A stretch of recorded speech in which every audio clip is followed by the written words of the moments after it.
Entenda como que funciona a correlação entre o nosso índice Bovespa e os índices internacionais como S&P, Nasdaq e Dow Jones e como você consegue se aproveitar dessa correlação para ganhar dinheiro nas suas operações de day trade.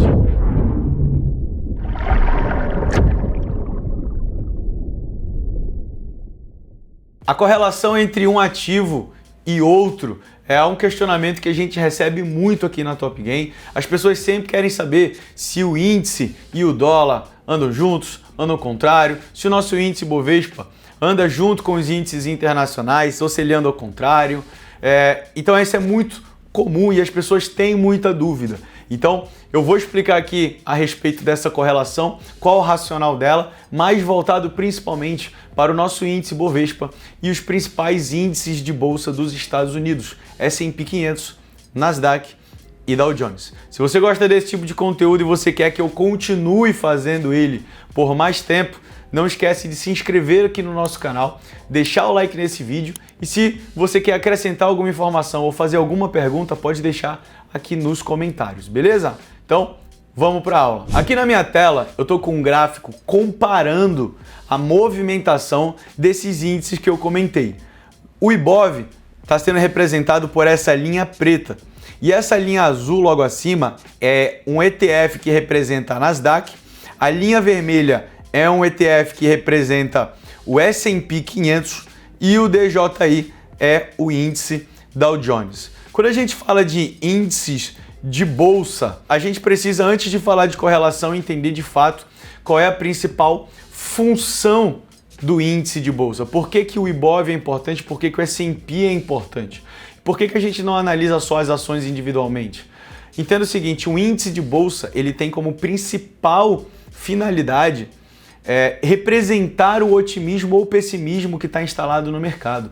Porque a partir do momento que você coloca uma cesta de ações de empresas dentro de um índice e esse índice está crescendo, esse índice está aumentando, significa que a maioria das ações desse índice estão subindo, estão otimistas, estão crescendo. E isso, economicamente falando, é um bom sinal. Significa que as empresas estão crescendo, que as empresas estão prosperando e que aquela economia daquele índice, daquela bolsa, daquele país está prosperando. Então o índice de bolsa serve como um termômetro para medir os ânimos da economia de um determinado país.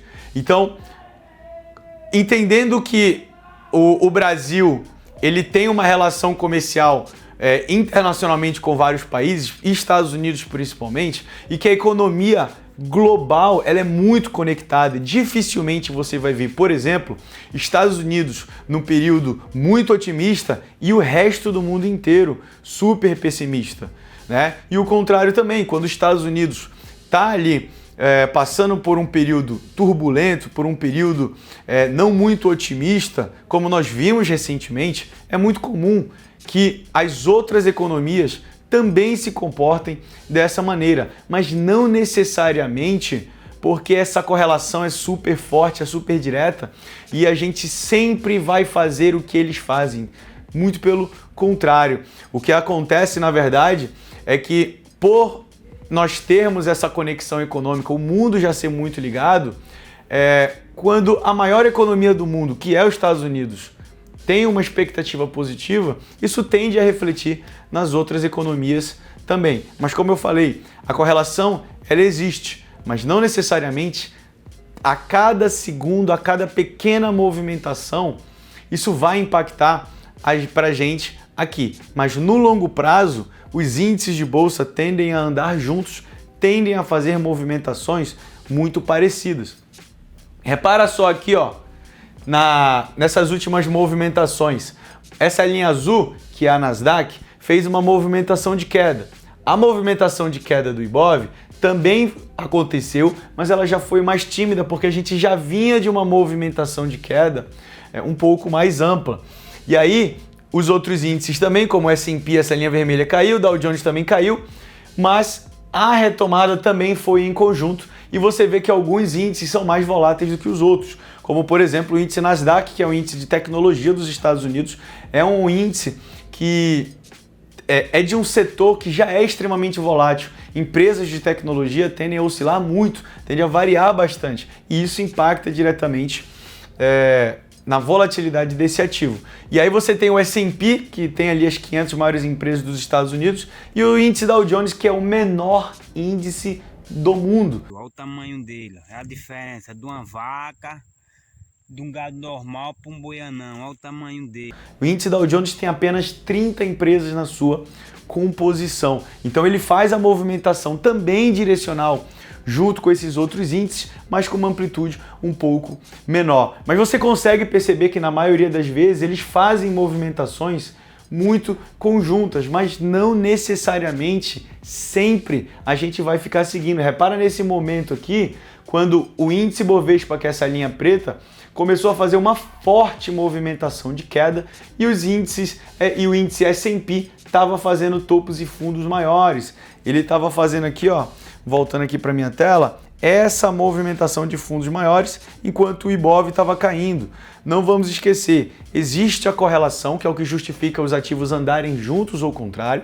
Quando dois ou mais ativos andam na mesma direção, na maioria das vezes, a gente diz que eles têm uma correlação positiva, é uma correlação direta. Ou seja, na maioria das vezes, quando um sobe, o outro sobe também. Mas não fique preso nisso, achando que nas suas operações de day trade, por exemplo, coloquei até um gráfico de 1 minuto aqui, não ache que nas suas operações de day trade, sempre que você vê o índice S&P disparou para cima e o nosso índice Bovespa está parado, isso não significa uma oportunidade para você comprar o índice Bovespa porque eu tenho que seguir o S&P ou eu tenho que seguir a Nasdaq. Não faça isso, você vai perder dinheiro fazendo esse tipo de operação. A correlação existe, ela é importante. É legal que você monitore esses ativos, que você fique de olho na movimentação do S&P, da Nasdaq e do Dow Jones, para você utilizar isso como um filtro de sensibilidade se o mercado internacional está mais otimista ou mais pessimista. Mas não se confunda. Se não tiver acontecendo nada de especial aqui no Brasil, pode ser que a gente siga o humor internacional. Agora, lá fora pode estar tudo muito bem e a gente aqui está com algum problema político, que é muito comum. Fica aqui, rapaz. Não quero ficar perto de Luiz você. Inácio. Não quero ficar perto de você. Está com algum outro problema doméstico, seja por inflação, taxa de juros, o que seja. Então, existe o contexto internacional e existe o nosso contexto doméstico. Vimos várias vezes o mercado lá fora super otimista e a gente caindo por causa de risco fiscal ou qualquer outro assunto relacionado aí à nossa economia e ao nosso meio político. Então, utilize a variação e essa movimentação dos índices internacionais como um feeling, como um sentimento que você vai ver se o mercado internacional está mais otimista ou mais pessimista e utilizar isso para talvez filtrar melhor as suas operações, mas não que isso vai ser determinante para decidir se você vai abrir agora uma operação de compra ou uma operação de venda. E é assim que funciona a correlação entre esses ativos. Se você gostou desse vídeo, se inscreve, deixa o like, comenta aqui na parte de baixo do vídeo o que você achou, com essas dúvidas e algo que você possa acrescentar. Se você quiser, a gente pode gravar uma aula sobre correlação de índice e dólar e falar mais sobre como que ela funciona também. Beleza? Muito obrigado a todos vocês que assistiram, um grande abraço, valeu, tchau, tchau.